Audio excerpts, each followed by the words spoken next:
안녕하세요. 톡톡사연 박주환입니다.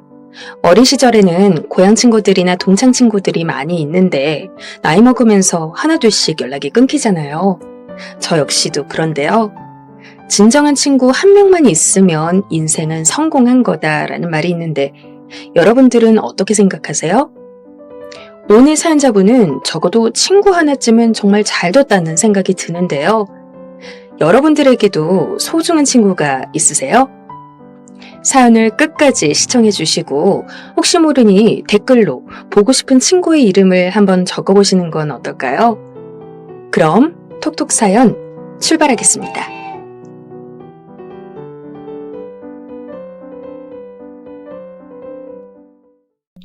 안녕하세요. 늘 필요한 때마다 사연 영상 잘 찾아서 보고 또 듣고 있습니다.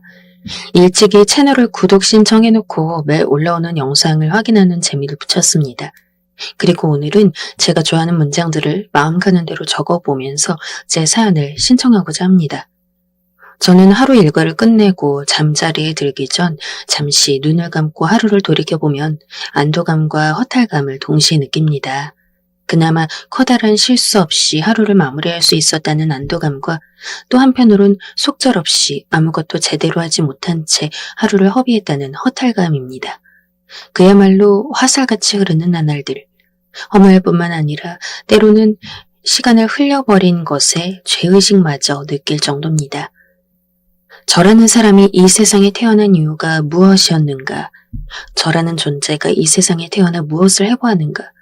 이 세상을 살아갈 자격이자 권리인 귀한 생명을 받고 태어나 한평생 살다가 죽을 때는 이 세상의 손톱 자국만큼이라도 살다간 좋은 흔적을 남길 수 있는가? 그저 시간이 되면 기계처럼 일어나 일을 나가고 하루 종일 반복되는 그 일과에 치여 밤이 되면 지쳐 잠들고. 그런데 참 아이러니한 것은 이렇게 천편일률적인 삶 속에도 하루하루 살아가는 것은 왜 그리 힘든지. 항상 시간에 쫓겨 잠은 늘 부족하고 밥은 입으로 들어가는지 코로 들어가는지도 모르게 은밀한 것 없이 먹고 누군가를 미워하고 사랑하며 울고 웃고 항상 기승전결 없는 연극처럼 극적인 하루하루인데 돌이켜보면 그저 무르르듯 흔적 없이 사라져버린 것이 세월입니다. 어느 영화에선가 주인공이 늙는다는 것에 관한 일화를 이야기한 바 있습니다. 내용은 이렇습니다. 쌍둥이 형제가 있었는데 어렸을 때 형은 시간이라는 개념이 존재하지 않는 우주의 어느 별로 보내지고 동생은 지구에 남았습니다. 50년이 흐른 후 형제가 다시 만났을 때 지구에 살던 동생은 얼굴에 주름살 가득한 노인이 되어 있었고 다른 별에 살던 형은 10대의 어린 미소년 모습 그대로였어요. 여기서 제기되는 문제는 누가 더 참된 삶을 살았고 누가 더 행복할까라는 것입니다. 영화 속의 주인공은 지구에 살던 동생이 더욱 행복하다고 말을 했어요. 하루하루 작은 드라마의 연속 같은 삶 속에서 숱한 시련과 슬픔과 갈등을 겪으며 동생은 더욱더 깊이 자신의 존재의 의미를 이해할 수 있었다는 것입니다. 그에 반해 형은 여전히 젊고 아름다운 모습을 한 채로 어린아이와 같은 순진무구함을 지니고 있지만 삶의 한 단면만을 알고 깨우쳤을 뿐 그 진정한 깊이를 깨닫진 못했다는 것이었습니다. 그러면서 주름진 얼굴은 지혜의 상징이요 존재의 이해 조건이라고 결론을 짓습니다. 그러나 여기서 제기되는 제 문제가 있습니다. 살아온 세월과 연륜이라 불리는 것에 걸맞게끔 얼굴에 주름살은 퍽이나 늘어났건만 삶에 대한 지혜를 깨닫긴커녕 여전히 방향감각 없이 길을 잃고 헤매고 있다는 사실입니다. 더욱더 슬픈 것은 말이죠. 길을 찾아 헤매다 눈에 띄는 아름다운 꽃도 이젠 심드렁하고 가끔 맞닥뜨리는 사람들도 그다지 반갑지가 않고 밤하늘의 별들을 보고 동서남북을 헤아려 저의 위치를 확인하려 들지도 않습니다. 아니, 이제는 아예 길찾기를 포기한 사람처럼 아무런 의욕도 느낌도 없이 습관처럼 걸음을 내디고 있는지도 모르겠습니다. 흔히 나이를 먹어간다는 것에 속도를 빗대어 표현하곤 하죠. 10대 때는 기차가 시속 10km로 천천히 달리기 때문에 한가롭게 창밖의 풍경을 구경하고 때로는 간이역에도 내려 새로운 친구들을 만나고 여러 가지 경험을 쌓을 수 있는 시간적 여유가 있습니다. 그렇지만 20대에 들어서면 기차는 2배로 빨리 시간당 20km를 달립니다. 그래도 여전히 아름다운 자연을 보고 느끼고 사람들을 사랑하고 세상의 구석구석을 보고 돌아다니며 탐험할 시간이 있습니다. 만약 실수로 기차를 잘못하더라도 내려서 행선지가 다른 기차로 갈아탈 수 있는 그런 속도인 것입니다.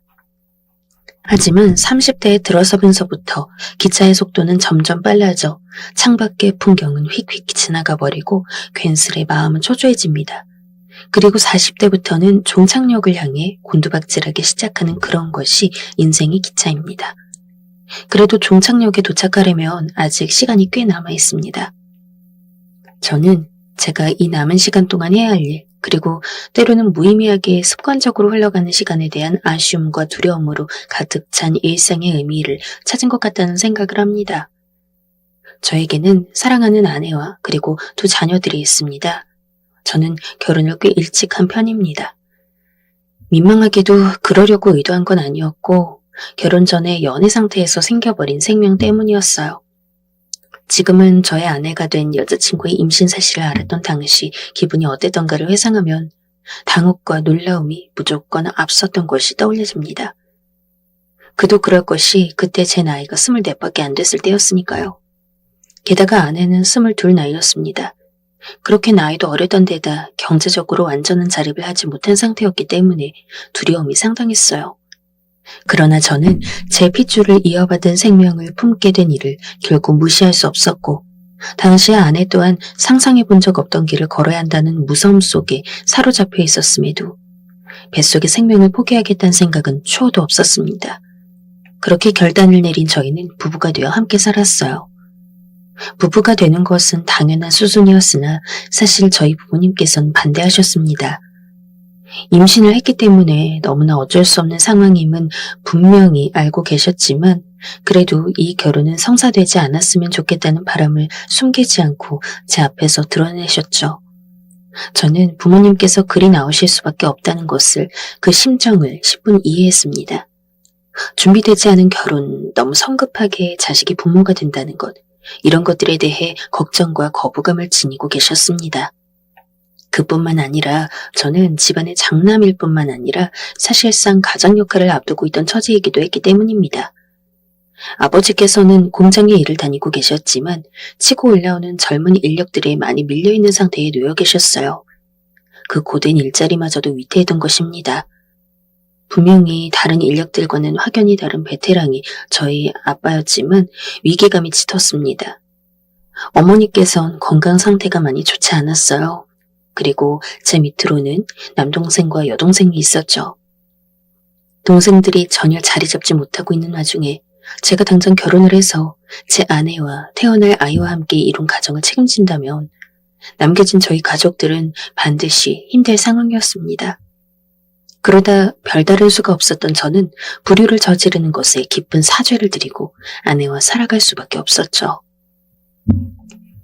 허락을 구할 곳은 저희 집안뿐이었고 아내에게는 마땅한 가족이 없었어요. 불우한 유년 시절을 보낸 바 있던 아내였습니다. 아내가 코 올리게 어린 나이였을 때 모친께서 집을 나가버리셨어요. 영영 돌아오지 않은 모친의 얼굴을 아내는 거의 기억하지 못했습니다. 세월이 흐르면서 기억은 더 흐려졌죠. 아내의 부친께서는 홀로 아이를 키우게 된 상황을 부담스러워하셨고 돈을 벌기 위해 일하시며 집을 처분하기에 이르셨어요. 졸지 집이 사라진 아내는 오갈 데가 없어졌고 부친의 손에 이끌려 먼 친척 집에 가서 그곳에 맡겨졌습니다. 하룻밤 자고 일어나 보니 부친께서는 온데간데 없었다고 합니다. 아내는 계속 그 친척 집에 머문 것이 아니었고 시간이 지나면 다른 친척 집을 가고 또 시간이 지나면 더 먼 친척 집에 맡겨지는 식으로 여러 집을 전전하며 살아왔어요. 그러다가 부친으로부터 완전히 버림받게 되었죠. 타지에서 일하는 동안 새로운 여자를 만나게 된 부친께서 당신의 딸을 버리고 새로운 인생을 살아가기로 결심을 마친 것이죠. 생활비는 더 이상 붙여지지 않았고 연락도 완벽하게 끊어졌습니다. 집안 사람들, 모든 친척들은 그 즉시 아내를 곤란한 기피 대상 취급에 들어갔어요. 지금까지와는 다르게 버림받은 아이를 아무 대가 없이 기한에 기약 없이 돌본다는 것은 끔찍한 벌칙처럼 느껴졌기 때문입니다. 아내는 중학교에 재학 중이었습니다. 자신을 향한 멸시와 모욕적인 언사를 정확한 의도와 함께 알아들을 수 있는 나이였죠. 거침없는 욕이 쏟아지는 친척 집에서 더 이상 살 수는 없을 것 같다고 한계를 체험하고 있을 때 그 집을 나와 다른 곳으로 옮겨지게 되었습니다. 결코 자의로 하는 이동이 아니었지만 아내는 순순히 짐을 챙겨서 타라는 차에 올라탔습니다. 그리고 도착한 곳에서 조부모를 만나뵐 수 있었죠. 이날부터 아내는 조부모와 함께 그들의 공간에서 살았어요. 마지못해 거둘 수밖에 없었음을 상당히 분하게 여기고 있던 조부모의 아래에서 하루하루를 나는 것은 고역이었습니다. 그러나 오갈 데가 전혀 없는 입장으로서 아내는 눈치를 면밀히 살펴가며 버텨냈죠. 저게 태어나고 나서부터 전부 다 잘못되어 버렸던 거야. 하여간 불길한 것. 차라리 딸이 아니라 아들로 태어날 것이지. 아들이었으면 더 나았을 텐데 말이야. 에휴, 아무짝에도 쓸모없고 나쁘기만 한 것 같으니. 걸핏하면 조모께서 뱉으는 말씀들이 얼마나 비수가 되는지 아내는 익힘으로 잘 알고 있었어요. 성인이 되어 돈 벌면서는 어떤 열악한 환경이라도 행복했다고 말했던 아내의 말이 순전히 진심이었음을 그 과거 이야기를 듣고 나서야 저는 알아차렸습니다. 그래서 아내는 작은 단칸방 수준의 우리의 보금자리에서도 늘 기쁜 얼굴을 하고 있었던 것인가 봅니다. 그곳에서 살면서 아내는 푸른 배를 쓰다듬으며 여러 멜로디의 허밍을 흥얼거렸고 오랜 진통 끝에 낳은 아들을 살뜰하게 품었습니다. 가난하고 가진 것은 늘 부족한 가짓수였으나 그럼에도 저희는 행복했다고 감히 자신합니다. 더운 날에는 그늘을 찾는 길에서 재미를 느꼈고 추운 날에는 서로의 따뜻한 체온을 더욱 소중히 여기면서 살았습니다. 고작 피덩이의 형상으로 세상에 태어난 아들이 어느새 자신의 두 발로 땅의 지면을 밟고 선 모습을 보았을 때는 더없는 감동의 파도가 저희 부부의 안을 거세게 휘몰아쳐서 끝내 눈물지게 만들었어요. 그렇게 억지로 행복을 찾아가는 가정의 모습을 우습게 여기며 망쳐놓으려고 한 것이 하늘의 계획이었나 봅니다. 그럴 줄 알았더라면 적당히 불행과 어우러져 살았을 텐데요. 비통한 일은 남동생이 어머니를 모시고 병원을 다녀오던 귀갓길에 벌어졌습니다. 금방이라도 비가 쏟아질 것 같은 우중충한 날씨의 도로는 마침 한적했어요. 보는 이 하나 없어도 착실하게 횡단보도의 신호등을 기다렸던 어머니께서 남동생의 손을 잡은 채 발걸음을 떼었습니다. 그 걸음은 오래 이어지지 않았고 그래서 반대편까지 닿을 수 없었어요. 빠른 속도로 달려온 차량이 횡단보도를 건너던 두 사람을 치었습니다. 한 사람의 생명은 그 자리에서 어스러졌어요. 남동생이 그 급박했던 순간에도 마치 본능과도 같은 움직임으로 어머니를 감쌌던 것입니다. 동생은 차에 치인 순간 바로 즉사했다고 추정되었어요. 그 희생으로 어머니께서는 목숨을 건진 채 앰뷸런스를 타고 현장을 떠나실 수 있었죠. 하지만 병원으로 옮겨진 지 사흘째 되던 날 어머니께서는 심장이 멎어버리셨고 그대로 돌아가셨습니다. 슬픔 속에서 간신히 남동생이 발인을 했는데 어째서 그때 어머니마저 떠나실 수 있었는지. 한 가정에서 두 사람이나 세상을 떠났습니다. 사이가 좋았던 모자는 면허 취소 상태에서 음주까지 한 채로 운전대를 잡았던 망나니 한 명에 의해 세상에 미련을 가득 남긴 채 눈을 감아야만 했습니다. 집안에 아무런 돈마저 없었던 그 운전자, 그 살인범은 감옥에 갔으나 저희 가족에게 닥친 상실감을 채우는 데는 아무런 도움도 되지 않았습니다. 이토록 원통한 일이 또 있을 수 없었습니다. 극심한 충격을 이겨내지 못하신 아버지께서는 쓰러지셨고 여동생은 불공평하고 잔인한 세상을 찢어발길 듯 저주하면서 정신을 잃을 때까지 오열했습니다. 어린 아들을 품에 안은 채로 아내 또한 하염없이 눈물을 흘려댔어요.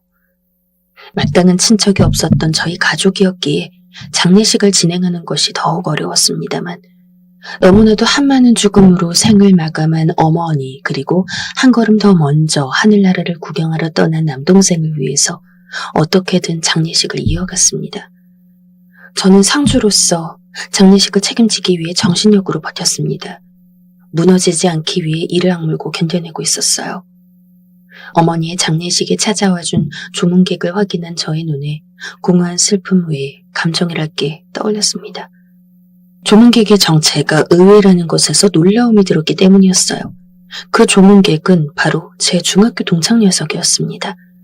오랜만에 보는 옛 친구의 모습에 저는 가슴 한켠이 시큰해졌습니다. 좀 괜찮냐? 저에게 이렇게 물었던 그 친구는 이내 고개를 가로젓는 것으로 자문자답을 마치곤 저에게 허리를 숙여 인사했습니다. 실언했다. 미안하다. 뭐 하는 거야? 나한테 이렇게 허리 숙여 인사할 건 없잖아. 아까 우리 어머니께 인사드렸으면 인사는 그걸로 된 거야. 허리를 편 그 친구와 마주보고 섰어요. 중학교 재학 시절 그때보다는 확실히 키가 자라있는 모습이었으나 저보다 여전히 한 뼘 정도가 작은 것도 동일했습니다. 저도 그 친구가 자란 키만큼이나 자랐다는 것을 그제야 처음 알았죠. 그 친구는 눈물이 촉촉해진 눈가를 제 쪽으로 향하며 꼭 그만큼이나 울적한 목소리를 냈습니다. 내가 할 말이 있는데 진짜 미안하고 면목이 없다.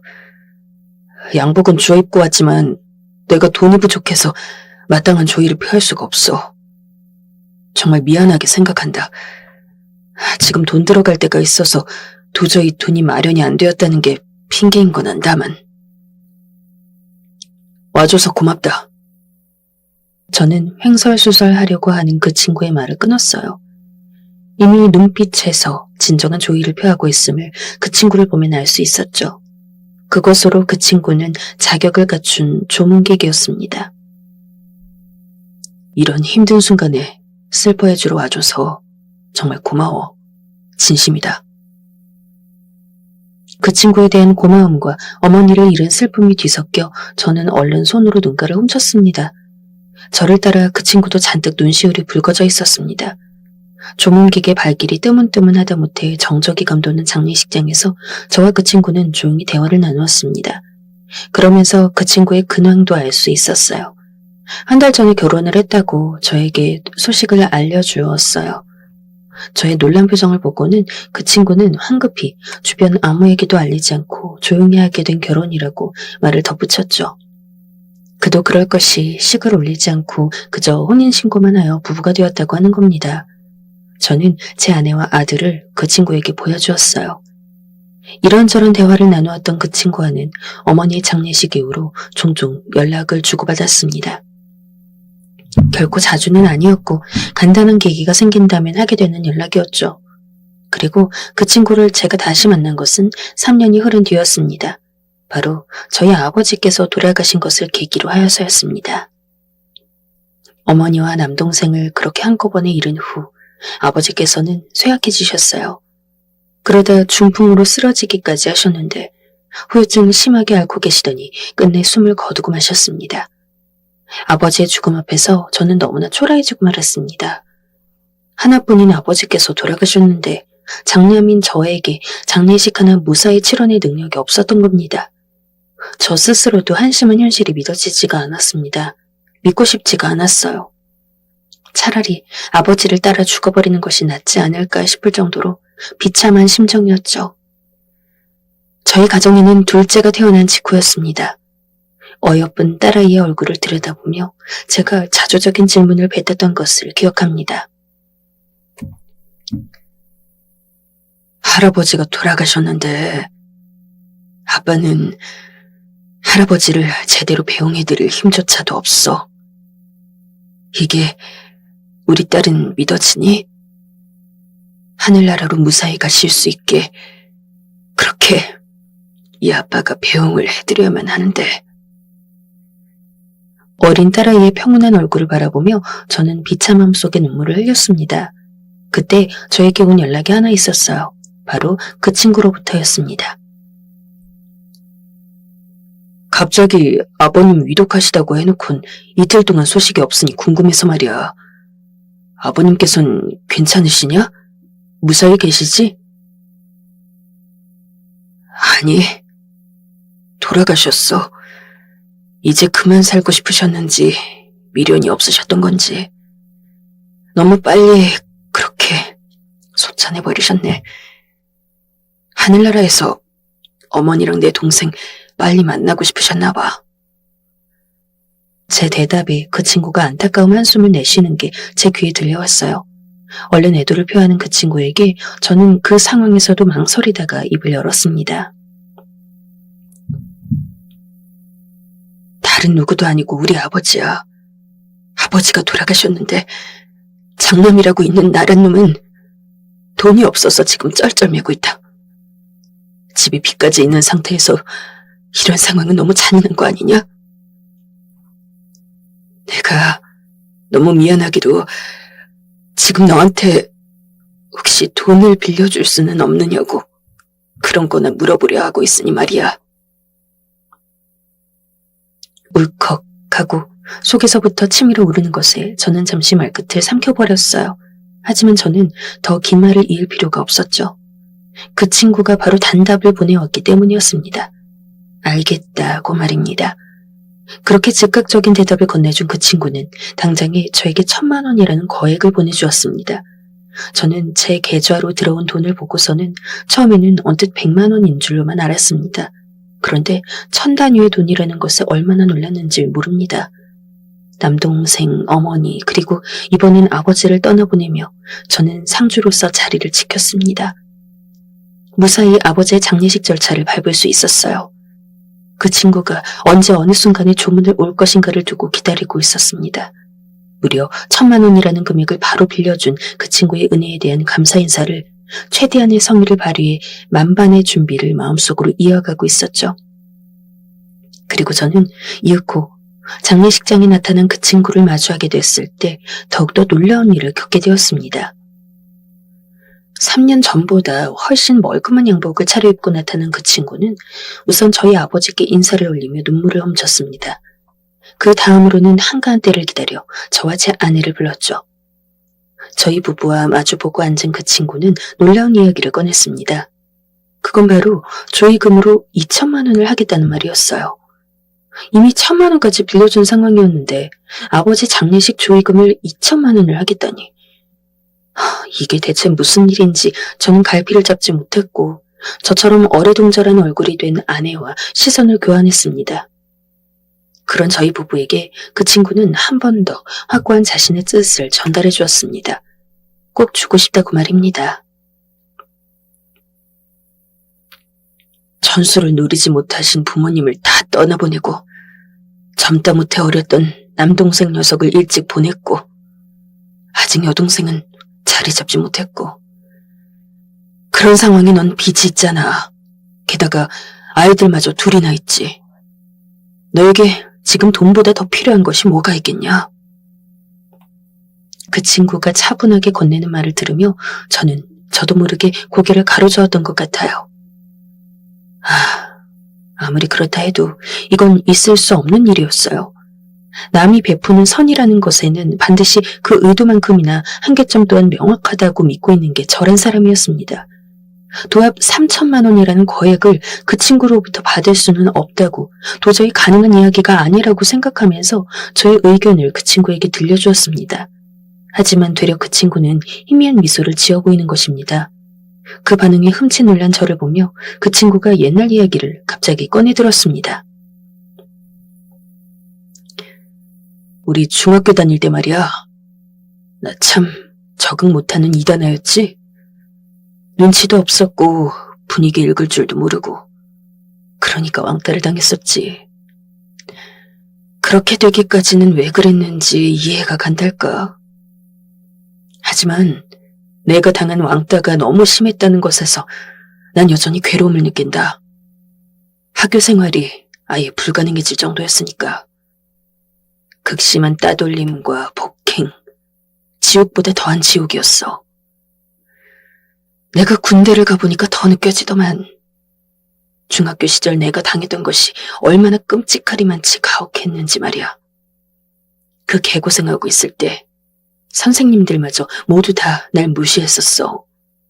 심지어는 나를 향해 네 잘못도 있을 거라고 그렇게 말하는 선생님이라고 칭하기에는 너무나 역겨운 작자도 섞여 있었다. 절대로 빠져나올 수 없는 구렁텅이, 오로지 숨을 죽이고 가만히 참고 있는 것이 능사였던 지옥. 그곳에서 날 건져주었던 게 누구였는지 너도 알지? 바로 너였으니까. 유일하게 손 내밀어 주었고 내가 그 손을 맞잡았을 때도 뿌리치지 않고 더 힘을 써서 날 끌어올려 주었던 사람이었잖아. 너는 그저 친구가 아니었어. 너는 구원자였지. 그 친구의 이야기를 듣고 나서야 중학교 시절의 풍경이 눈앞에 그대로 재현될 수 있었습니다. 걸핏하면 땀 냄새가 코끝에 스쳐왔던 남자 중학교였어요. 우리 사회에 가장 잔인하게 두드러지는 단면만 잘라다가 옮겨놓은 것 같은 곳이었습니다. 그런 곳에서 저는 그 친구를 발견해냈고 그냥 두었다간 질식해 죽어버릴 것 같은 모습을 하고 있길래 무심코 손을 내밀었습니다.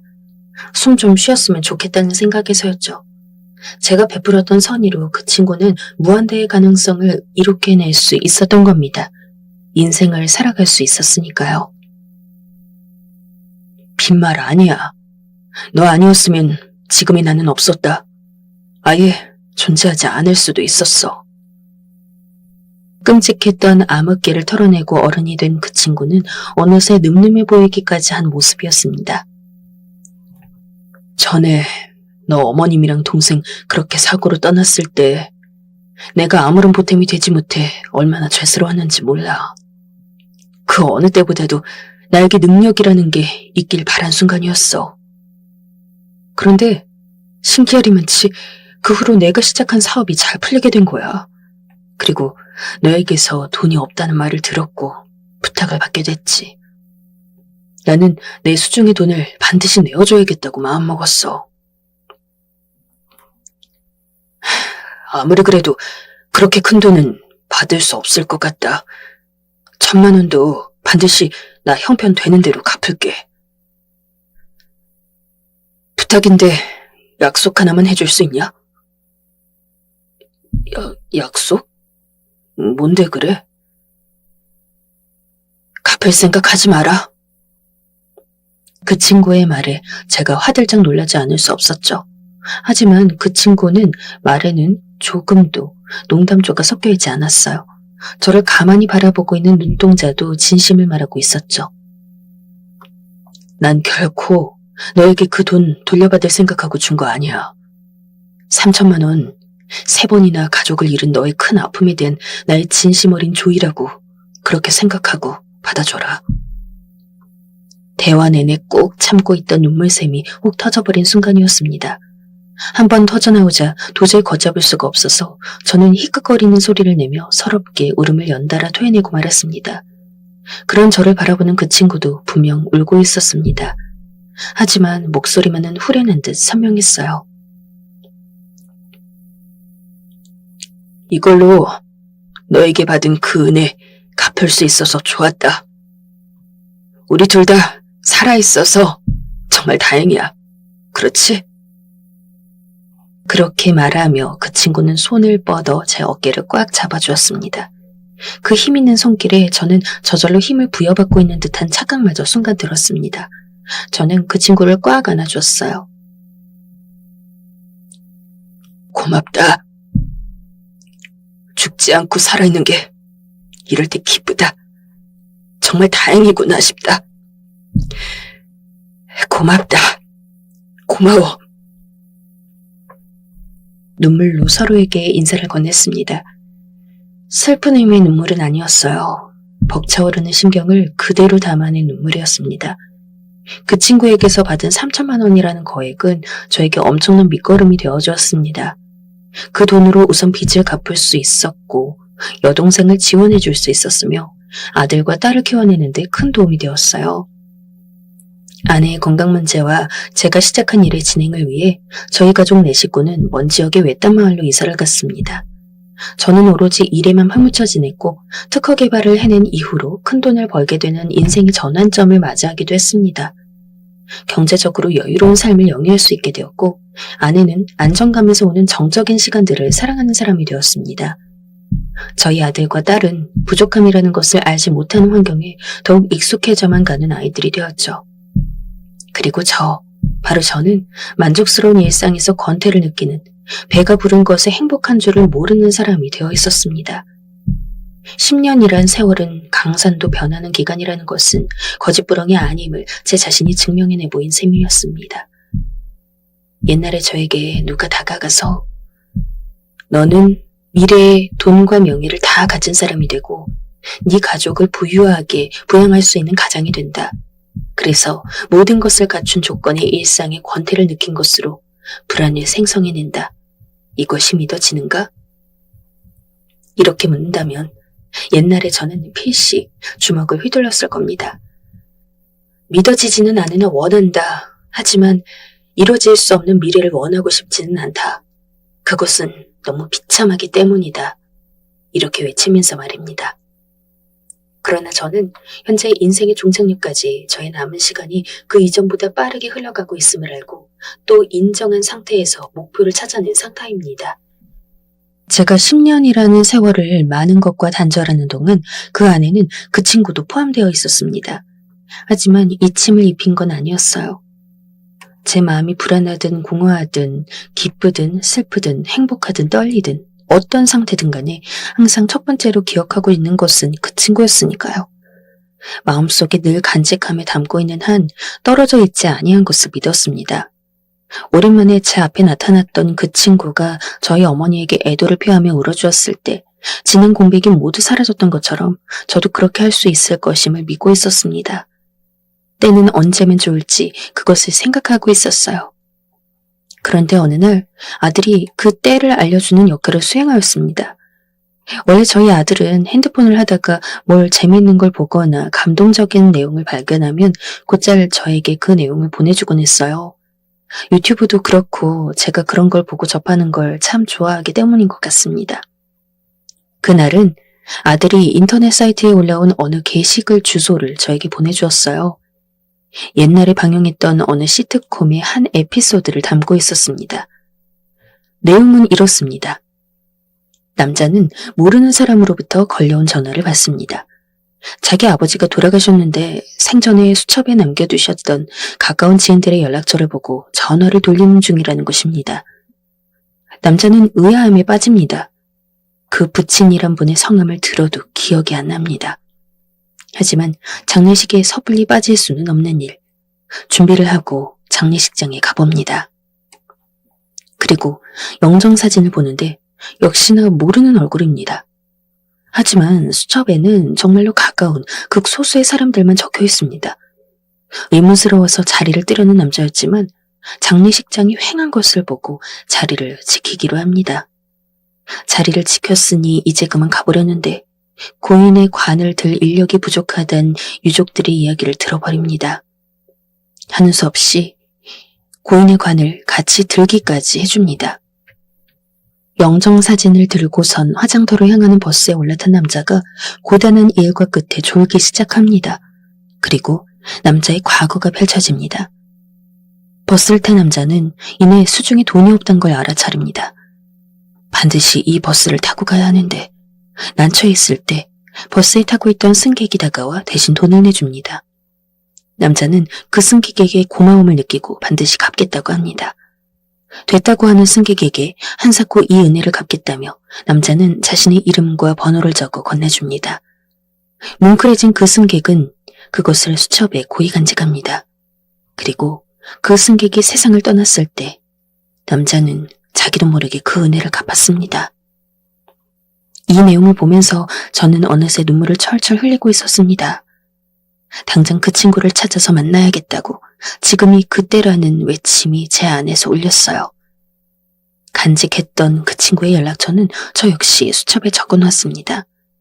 제가 유달리하기는 수첩은 아버지께서 생전에 쓰셨던 것이었어요. 전화를 걸어본 저는 이내 화들짝 놀라고 말았어요. 전화를 받은 이는 그 친구가 아니었습니다. 이 번호를 쓴 지 벌써 3년이 되었다는 여자의 목소리가 퉁명스러웠습니다. 직감이란 게 안 좋게 꽂혔습니다. 저는 그날 이후로 그 친구를 찾아 수소문에 들어갔습니다. 마침내 그 친구의 근황을 마주했을 때 저는 다리에 힘이 풀려 그대로 주저앉아버리고 말았죠.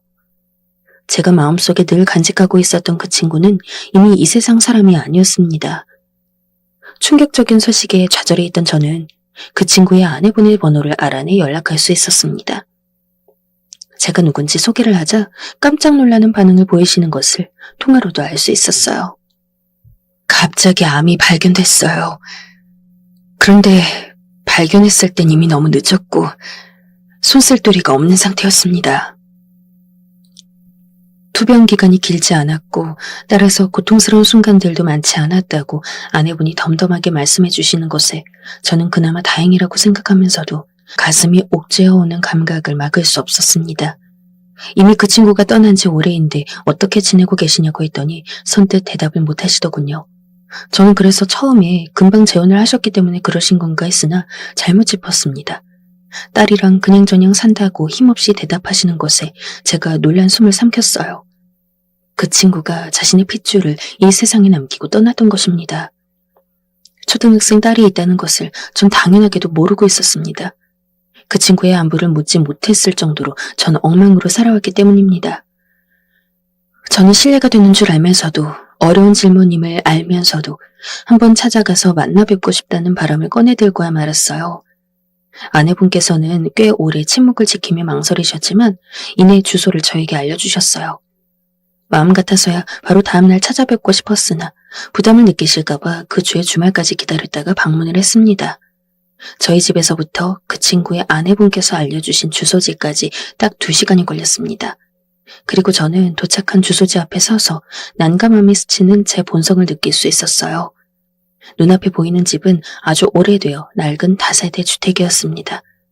좋게 30년 이상은 넘게 잡아야 이 집의 수명을 논할 수 있지 않을까 싶은 건물이었습니다. 저는 조심스러운 심정으로 계단을 밟아 2층까지 올라갔습니다. 안내받는 호수 앞에 섰지만 시끄러운 소음은 다른 집들에게서 들려왔습니다. 필시 방음이 취약한 곳, 그리고 주말 대낮에도 술에 취한 고성방글을 내지르는 이웃이 있는 곳. 이곳에 그 친구의 아내와 딸이 살고 있다니 저는 착잡한 마음을 애써 숨기며 저를 맞아주는 아내분께 예의를 갖춰 인사부터 드렸습니다. 방에서 나오는 그 친구의 딸의 모습이 보였어요. 그 친구처럼 쌍꺼풀이 연하고 길게 진 눈망울을 하고 있는 것에 제가 탄성을 삼켰습니다. 흔한 눈매가 아니었건만 그것을 자기 딸에게 물려주고 떠난 것이 그 친구답다는 생각이 들었죠. 아내분으로부터 듣게 된 그 친구의 마지막도 그랬다고 합니다. 그 친구다웠대요. 자기 자신의 마지막 숨결을 기다리며 죽음의 냄새는 어떤 것일지 그 친구는 궁금해했다고 합니다. 마지막까지 어린 자신의 딸을 울지 않고 웃게 한 아빠이기도 했다고 합니다. 세상을 떠나기 전 병원에서 찍었던 사진들 속에서 그 친구의 모습을 보며 전 어쩔 수 없이 눈물을 흘리고 말았습니다. 불가항력적인 것이었어요. 목 놓아 울어버리고 싶은 충동을 참아낸 제가 궁금했던 것을 기어이 질문으로 만들어버렸습니다. 실례지만 분명히 넉넉하게 살았던 것으로 기억을 하는데요.